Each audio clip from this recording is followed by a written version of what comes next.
Assalamualaikum warahmatullahi wabarakatuh. Perkenalkan saya Raden Nadia dengan NPM 20187. Di sini saya akan sedikit meresensi mengenai majalah KY dan juga jurnal The Case of the Schooling Can Explore.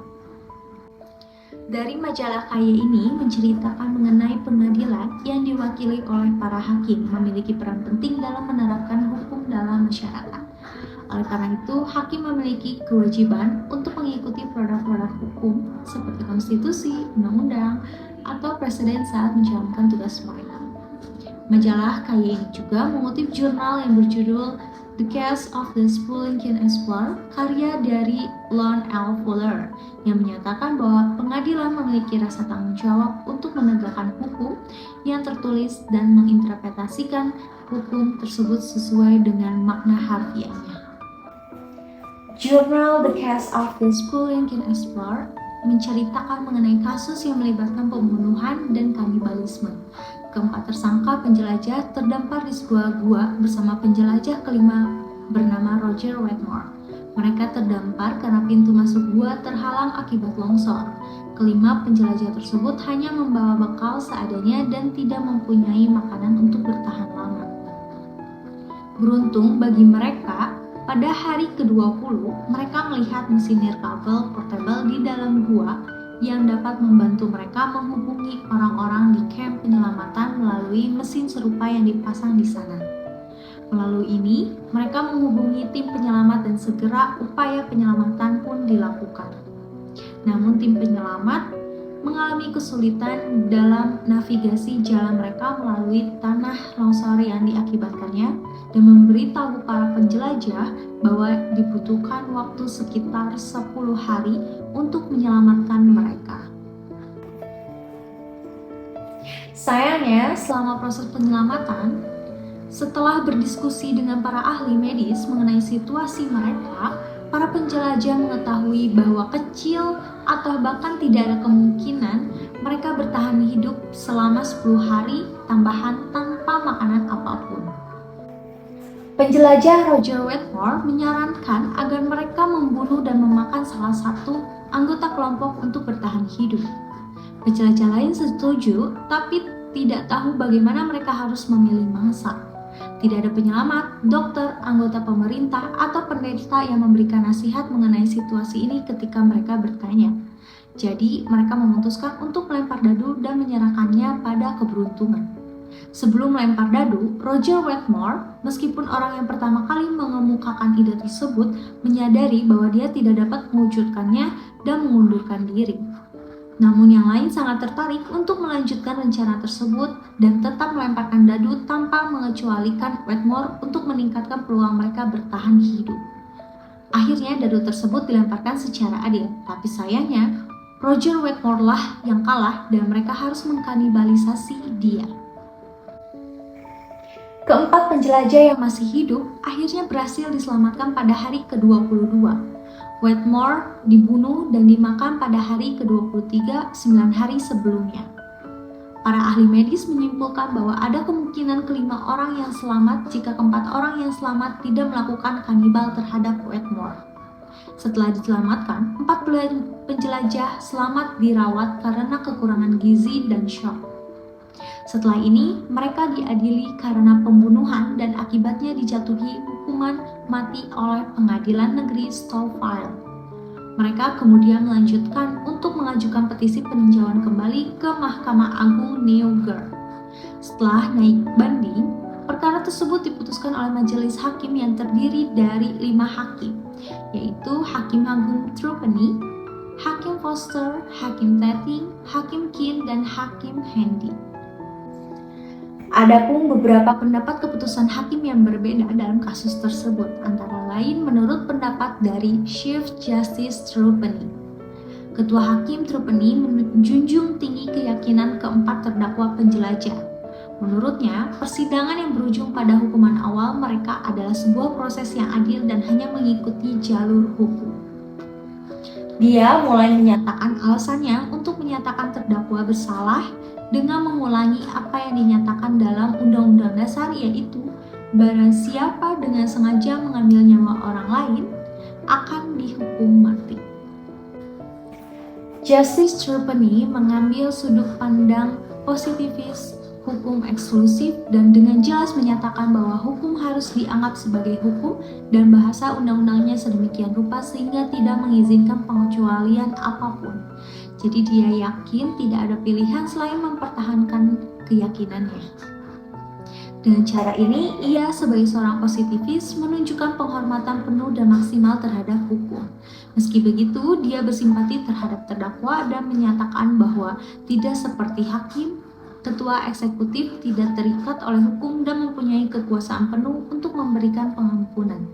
Oleh karena itu, dia menyarankan agar ketua pelaksanaan dapat diinstruksikan untuk memberikan grasi mengingat kondisi kasus ini memitigasi kerasnya hukum.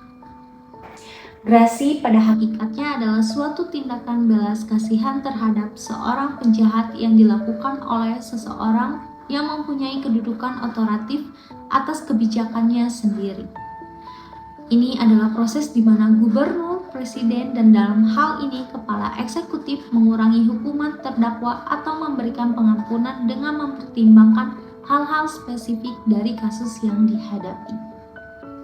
Adapun pendapat menurut Justice Foster, yang mana Hakim Foster membatalkan putusan awal dan membebaskan terdakwa.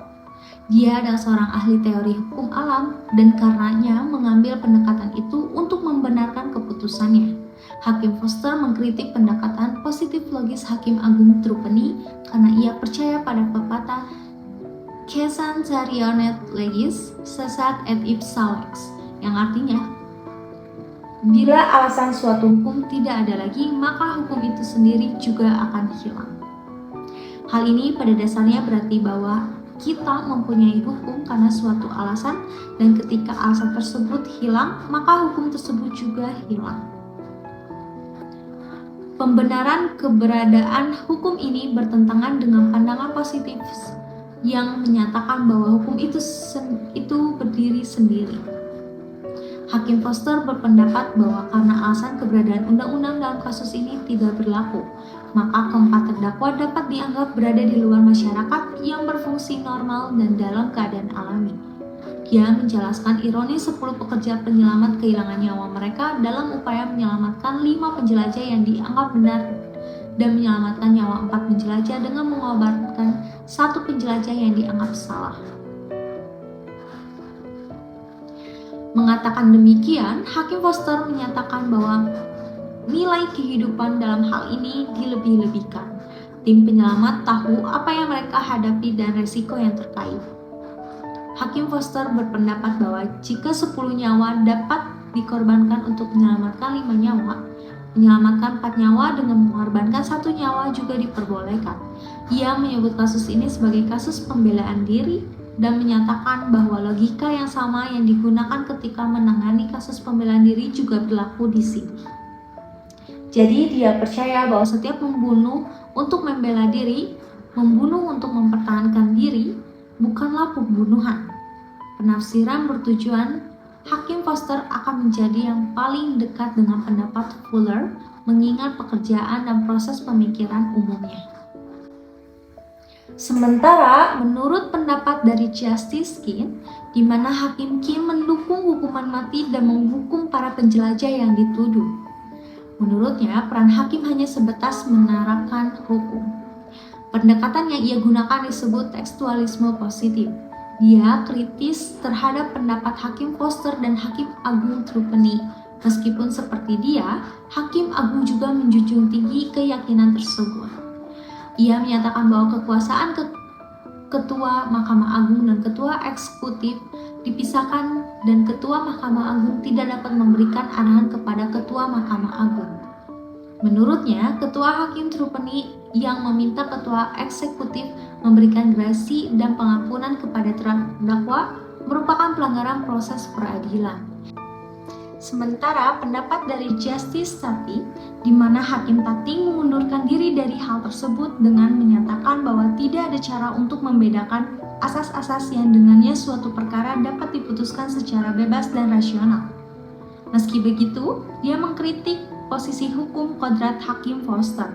Dia berpendapat bahwa jika para terdakwa benar dalam membunuh Wetmore, maka Bahkan dalam situasi di mana Wetmore membunuh mereka untuk membela diri, pembelaan yang sama tidak akan membuat dia dibebaskan. Namun hal ini tidak sejalan dengan teori pembelaan diri yang merupakan landasan sah untuk pembebasan apabila pembelaan diri dilakukan secara proporsional dan dalam batas-batas. Jadi, teori pertahanan diri yang mirip dengan pembelaan diri dan menjadi alasan yang sah untuk pembebasan pastilah salah. Dia juga menunjukkan bahwa Hakim Foster gagal mempertimbangkan penarikan Wetmore yang terjadi bahkan sebelum melempar dadu.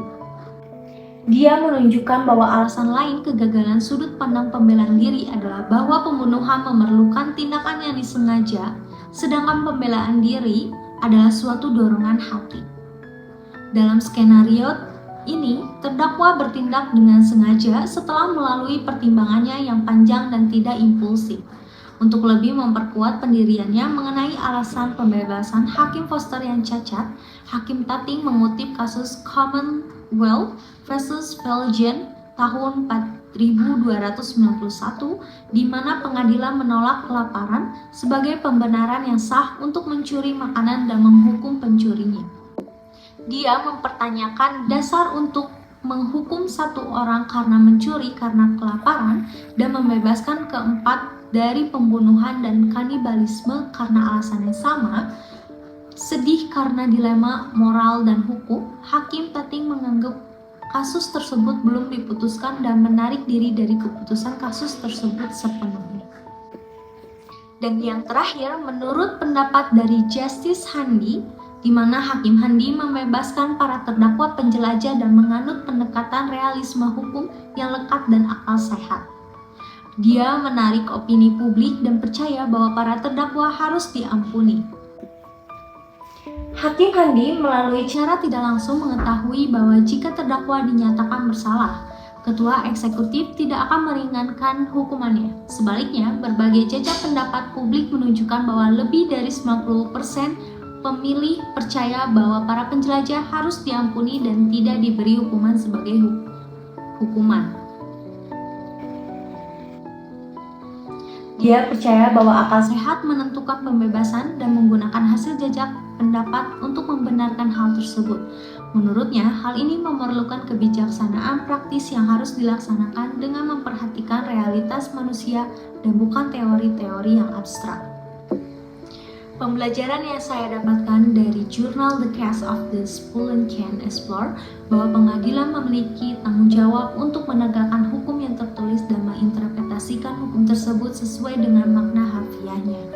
Dari majalah Career pun dapat mengetahui bahwa hakim bukanlah pihak yang hanya memberikan hukuman yang ketat sesuai dengan hukum tertulis. Namun keputusan hakim juga dapat memiliki implikasi dan dampak serius bagi pihak-pihak yang terlibat dalam persidangan di pengadilan. Berdasarkan putusan-putusan dari kelima hakim mempunyai pendapat yang berbeda mengenai situasi kasus tersebut dan kemudian memberikan putusan yang terbagi rata sesuai dengan jalannya proses peradilan.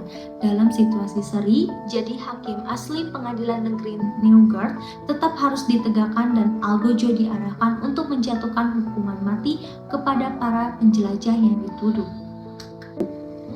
Mengingat hukum alam dan hukum positif saling bertentangan, dan jika kita memilih salah satu dalam kasus ini, maka kita memerlukan argumen yang sangat kuat. Bahkan dengan hal-hal tersebut, esensi jurisprudensi dari kasus ini terletak begitu dalam, sehingga dengan setiap lapisan yang terungkap, kita disuguhkan dengan perspektif yang baru dan berbeda. Jadi, tindakan pembunuhan ini tidak ada yang bisa membenarkan atau mendukungnya. Saya sangat yakin bahwa membunuh sesama manusia tidaklah sah dan juga tidak benar. Jelas bahwa pembunuhan telah dilakukan, maka saya menyimpulkan bahwa keadilan dan keyakinan tersebut harus ditegaskan. Nah, begitulah sedikit resensi yang dapat saya sampaikan mengenai majalah Career dan juga jurnal The Case of the Spullen-Can Explorer. Setelah apa yang saya sampaikan mengenai resensi tersebut dapat memberikan manfaat bagi para pembaca. Wassalamualaikum warahmatullahi wabarakatuh dan sampai jumpa.